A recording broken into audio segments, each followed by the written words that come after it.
Good afternoon. Here we are with video 6, and in this video we're going to address annual cash flows. When I use the term annual, I really mean periodic. It's a set of cash flows that are the same cash flowing every period, whether it be every day, every week, every month, every quarter, every year, even every 2 years, every 5 years. It's the same cash, not economically equivalent, but the same cash flowing every period for a certain period of time. This is just like Plan 2 in Table 4.1. That's where we borrowed $17,000 and we paid it off over 4 months in 4 equal payments. So they were all the same cash, and it was the same amount at the end of every month, and at the end of 4 months we had paid off the loan. This is like a car loan that you might get or a home mortgage. That's the way those generally are paid, in that you have a fixed amount that you pay every month on your home mortgage. So that's what we're going to cover today. We'll cover 4 different cases. I'm in section 4.7 of the text. There are a couple of things from 4.6 that I did not talk about yet, but we will talk about those very soon, probably in the very next video. And I'll want to get that taken care of pretty quickly. One thing I did want to mention, I noticed in the newspaper, the Roanoke Times, what's the date? December 27th. Business section. I guess this is yesterday's.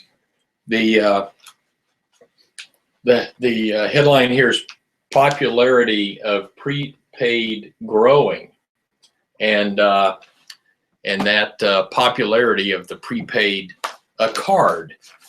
And it says new prepaid debit cards target niches or aim to replace bank accounts. And if you think about prepaid debit cards, they're very convenient. You prepay and then you use the debit card over time. You give them as gifts. It's pretty handy. That's a real nice thing. And the popularity is growing.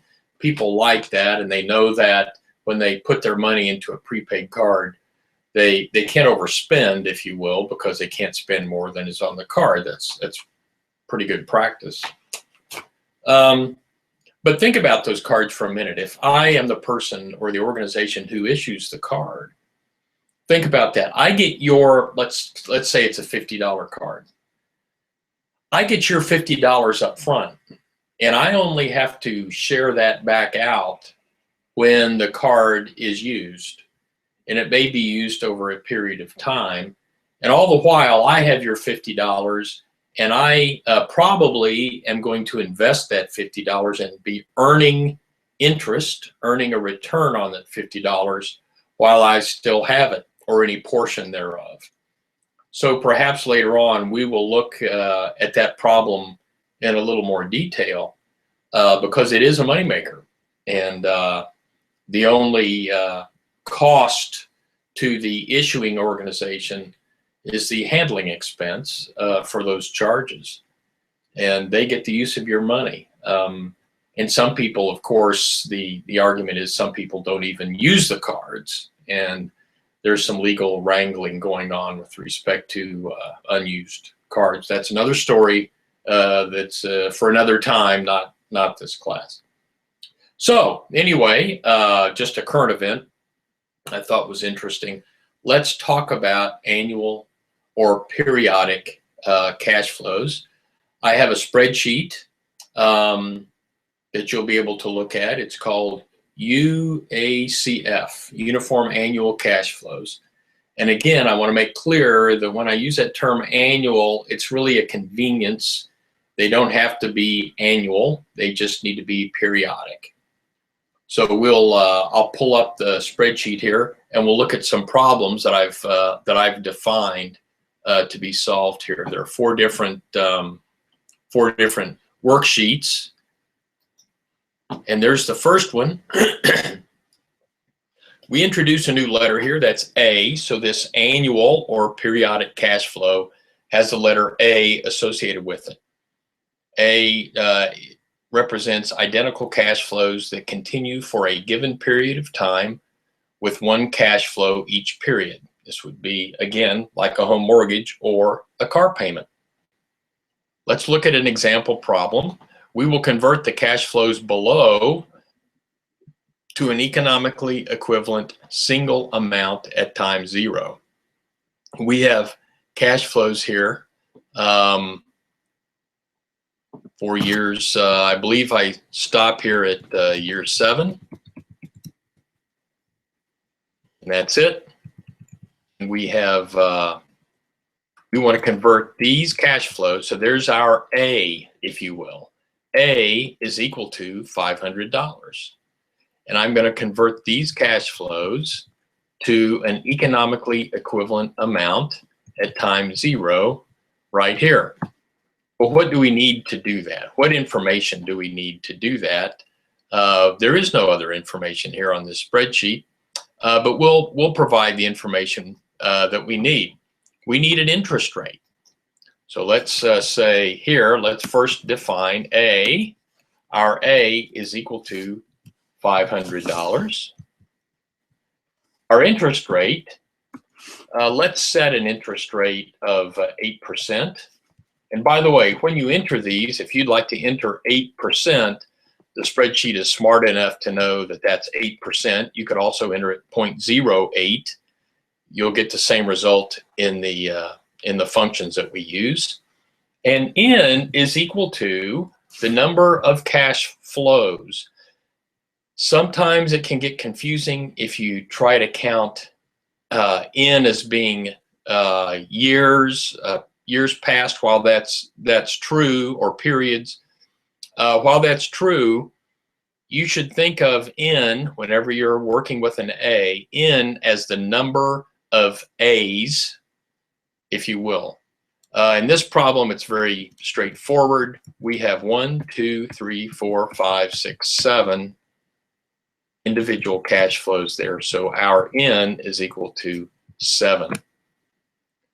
I'm gonna pretty this up a little bit, and so it might look a little better. That's our problem statement. We'd like to solve for an equivalent cash flow at time zero. That will be a P. And in the notation that we will see in the book, that we will use in the book, P is equal to $500 times P given A, 8%, 7 years. That's the notation that we would see in the textbook. We're going to take the A's and convert those into a P. That's all well and good. Here's what we will also use for the function, using the functions in the spreadsheet. Again, if you look at our table, the conversion table that we have for the books notation to the spreadsheet notation, this will equal a negative PV, present value, of the first argument is the interest rate, 8%. The next argument is the number of periods, 7. And the third argument is the annual or periodic cash flow, 500. That's what we will use to actually solve the problem here. And so that's our that's the different ways to look at the problem. Here's the answer, and I'm going to put the answer up here, right here at end of year 0, present time. This is equal to negative PV, 8%, 7 years, $500. That's all we need in our PV function, and that's $2603.19, $2,603.19. That is the economically equivalent amount at time 0 of these cash flows here. Notice that if you were simply to add these cash flows, they add to $3,500. And yet the present economically equivalent amount is 2603.19. Why is that? Well, it's because this $500, for example, at the end of year 7, when you bring that back to time 0, because of the interest rate, it is discounted. We call it discounted when you bring it back to time 0. Because if you invested a certain amount at time 0 to earn interest, it would grow to $500 at the end of year 7. So these $500, each one of these, as you bring them back to the present, will be less than the cash number you see here. And as you get farther and farther out, the less those will be at time 0. So again, we find the present value of all those cash flows at time 0. That's P given A. Let me say one very, very important thing about timing. Whenever you find the present value of a uniform annual cash flow series, the present value is always, emphasize always, one period before the first cash flow.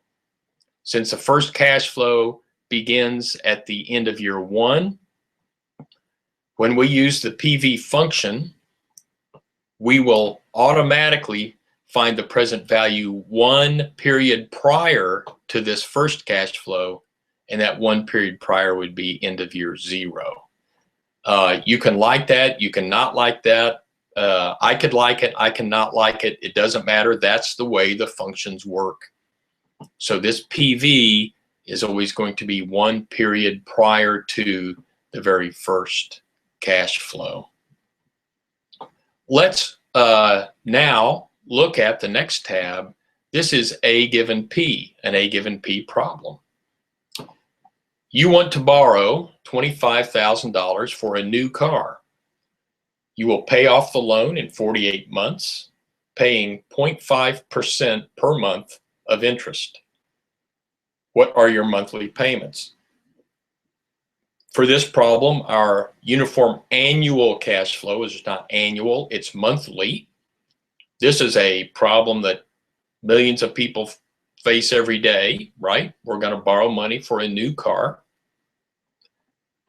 Let's look at our notation. P is equal to $25,000. That's our present amount. That's the loan amount, is $25,000.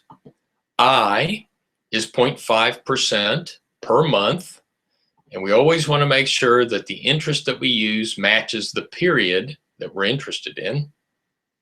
There's our interest per month. And N is equal to the number of months. Our loan is 48 months, so N is 48. Our book notation would, our A would equal to our P, $25,000 times A given P, 0.5%, 48 months. Here we go. That's what that would look like. Let me give us a little more space here. That's solving it using the book notation. And if we went back into the appendix of the textbook, there would be tables we could look up, and there'd be a 0.5% table, and we could find this factor, A given P factor. There's a column for A given P. We'd go down to 48 periods, and we could pick out a factor. We would multiply it by $25,000, and we'd get the correct answer. We could also, in this A given P, we could also use the formula. And if you look on page 128 of the 16th edition of the textbook, you see the formula for A given P, 0.5%, 48. It's more complicated than 1 plus I to the N. I'll let you look that up yourself. You're welcome to use those formulas. That's fine. No problem at all. But I believe it's difficult, it's prone to error, and the spreadsheet function is so much easier. Here's what we would use for the spreadsheet function. We would use negative PMT. PMT is the spreadsheet function for payment, which is the equivalent to our A. So a payment is that equivalent uniform annual cash flow. Negative PMT.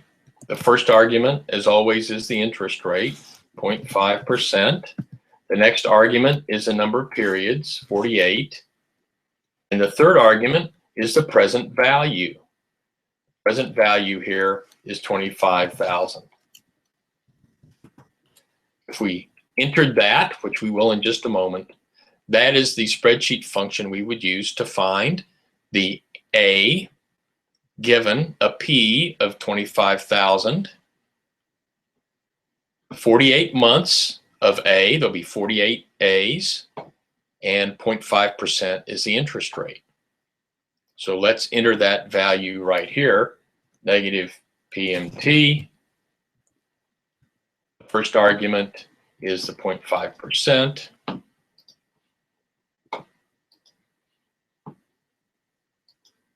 Well, I can't get this started here. Here we go. 0.5%, 48 periods, and $25,000. Oh, I didn't put the equal sign in front of it. That's why it's not working right. Always put the equal sign. $587.13. That would be our payment every month for the next 4 years if we borrowed $25,000 at 0.5% interest per month. You would get a wrong answer if you said, well, 0.5% interest per month is 6% per year, and we will solve this. We'll find the annual payments for 4 years and divide those by 12. That would be wrong. And while your answer might be close, it ignores the compounding of interest month by month. So it's an incorrect approach to solve the problem. You need to solve this on a monthly basis. You should never add values over time without moving them. You can only add cash flows when they occur at the same point in time. So therefore, you could never multiply, and you can't divide cash flows either. That's equivalent to adding and subtracting across time. So you don't want to do that. There's our A. It's an appropriate time for me to say something about the negative sign we put in front of these functions.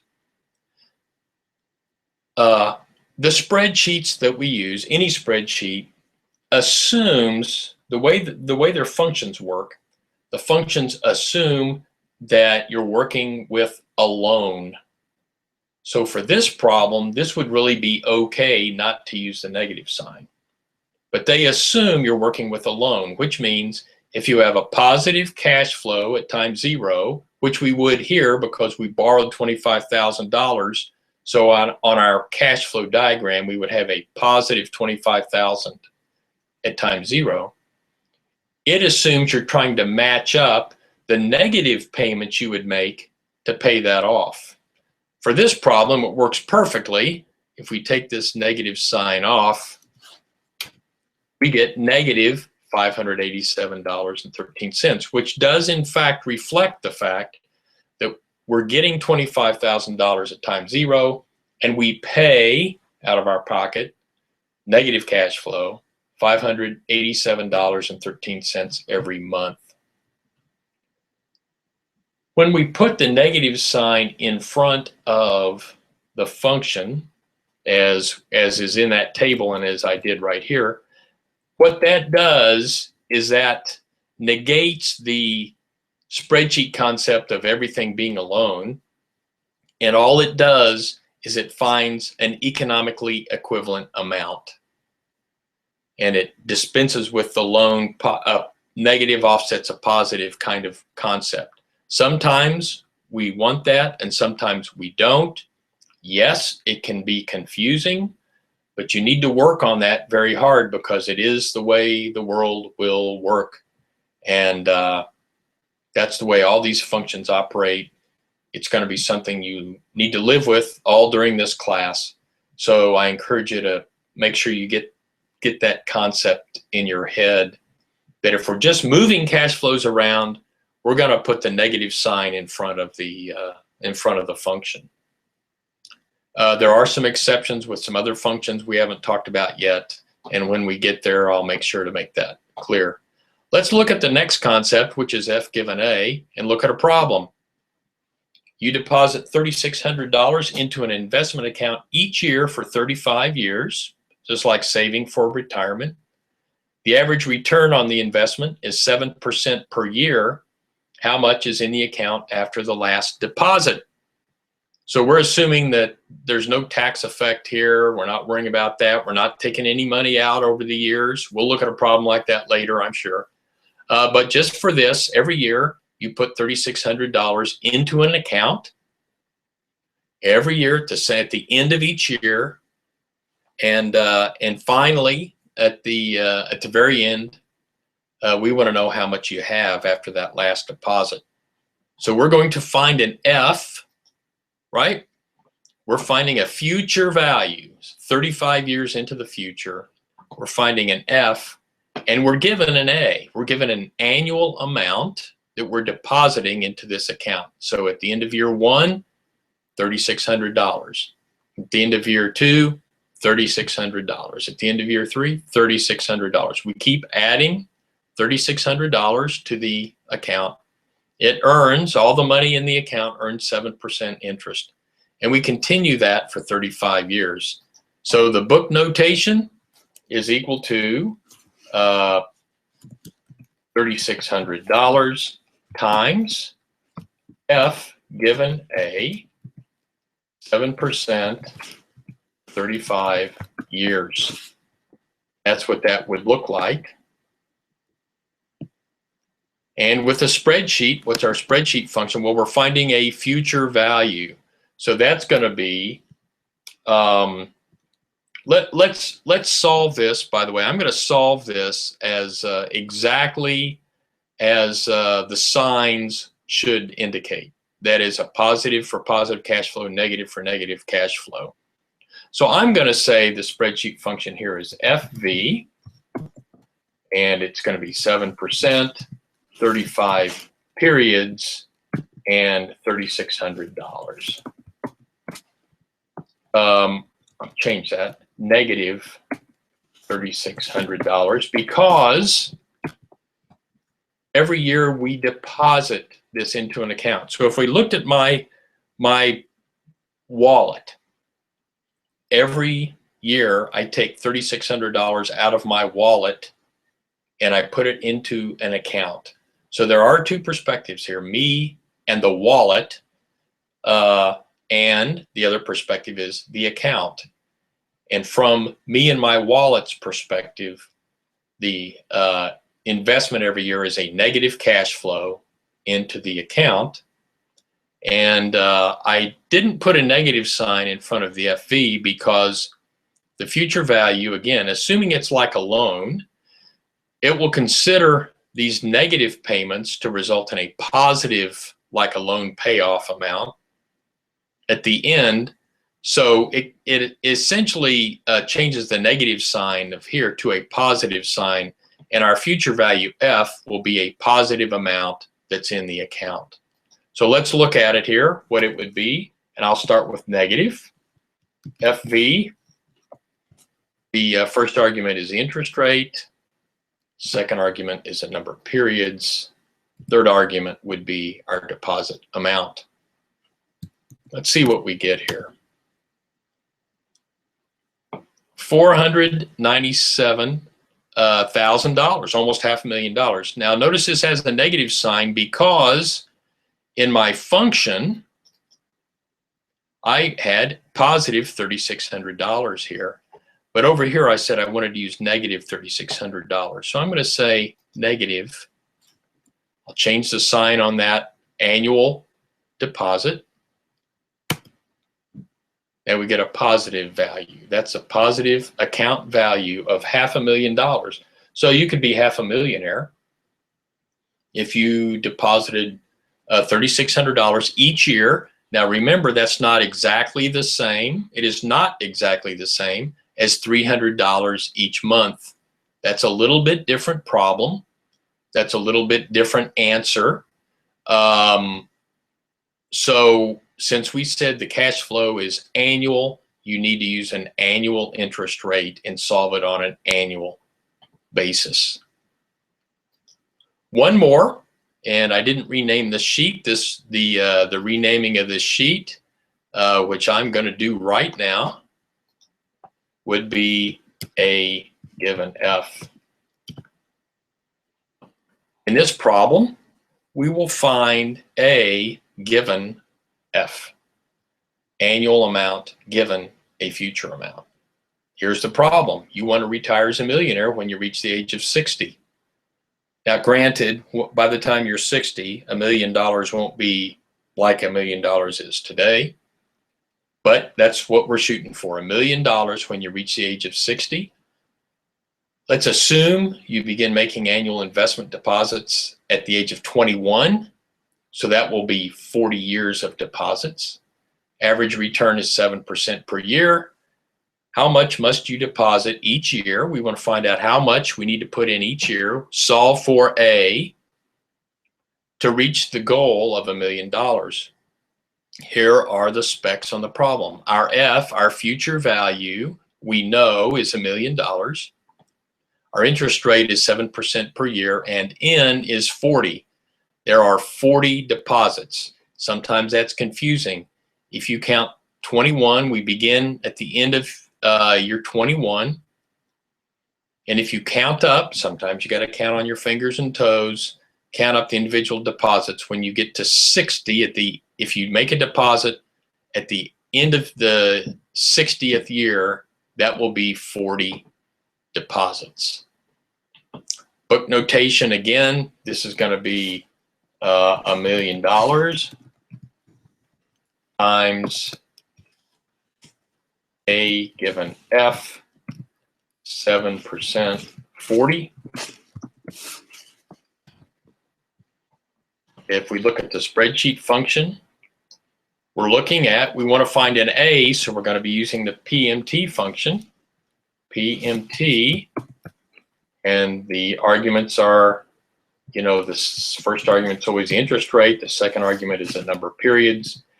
Now, the PMT function, the third argument is a present amount, the present value, and the fourth argument is future value. We don't have a present value here, so we'll just skip that argument, put another comma there, and enter the $1 million as the future value. That will give us our payment amount. Notice I did not put a negative sign in front of that. So if we want an account balance of $1 million at the end, our A will be negative cash flows every year until then, so our A will be a negative amount. Here we go. Let's solve for that. This is equal to PMT, and first argument is the interest rate. The second argument is the number of periods. Third argument is present value. We don't have that. Fourth argument is the $1 million at the end. $5,000. So if you want to be a millionaire when you're 60 and you start at the age of 21, you only need to deposit $5,000 into your account each year, and that's provided that you get 7% per year, and you do that for 40 years. Let's just kind of look at the stock market historically. It's got its ups and downs. We'll talk more about that later. Historically, it earns closer to 10%. Let's put 10% in and see how it changes our answer. Wow, look at that. If we could only earn 10%, we would require less than half of our deposit that we had at 7%. Pretty attractive. A couple of the things that I need to mention about A. First of all, we'll start with this one. We're making our deposits. Let's stick with this answer here. We're making our deposits of $2,259.41 at the end of year 21, at the end of year 22, 23, 24, on out to the end of year 60. What happens at the end of year 60 is we go to the bank, for example, and we write a check and we make our deposit of $2,259.41. We immediately, right then, we hand them the check and they tell us that the balance is now $1 million. So the A and the F, the last A and the F, occur at exactly the same time. You remember with the P and A relationship, I said the P occurs one period prior to the first A. It's different with F and A. So make sure you etch that into your brain. F and the last A occur at exactly the same time. So if we look at the previous worksheet, the F given A problem, this A, once again, we're making these deposits and we make this ka-chunk, ka-chunk, ka-chunk every year. And in the very last year, we make our $3,600 deposit. And at that exact moment, the balance is $497,652.76. So very important that you keep that straight. A given P, your payments begin 1 month after you've borrowed the $25,000. So you borrow the $25,000 today. This A starts one period from today or 1 month down the road. So make sure you keep those particular things straight. And remember the difference, the 1 period difference between P and A, and the no period difference between A and F. Okay, that's A. A little bit more complicated than simply a P and F, but I think that's okay. You should be able to work through that. There are some homework problems that help you do that. Again, let me say that there were some things in section 4.6 I didn't talk about. I will in the next video where we talk about we might know P and we might know F and we might know I, and we'd like to solve for N, how many periods to get there.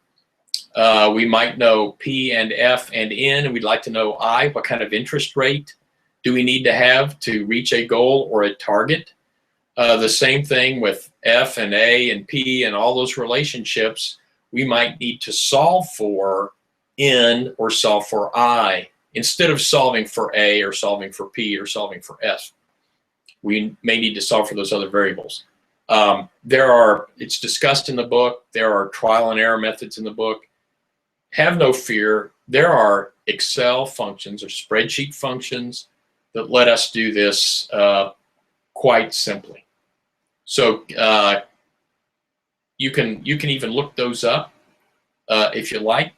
The functions we'll be looking at to solve for N is NPER. NPER, that's the function, number of periods.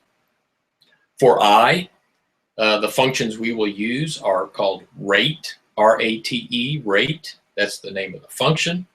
And IRR is another similar function, internal rate of return. They're used under different conditions. We'll talk about what those conditions are. We'll cover those in the next video, video number 7.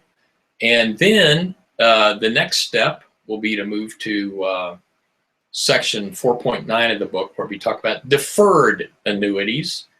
And I believe you'll find that to be pretty straightforward, but it does allow us to look at this timing of cash flows, PA, FA, how that timing works, because we always have to know exactly where we are on the number line, on the years and the periods in the cash flow diagram. We'll take a look at those then in two videos from now. For the next video, we'll look at N and we'll look at I.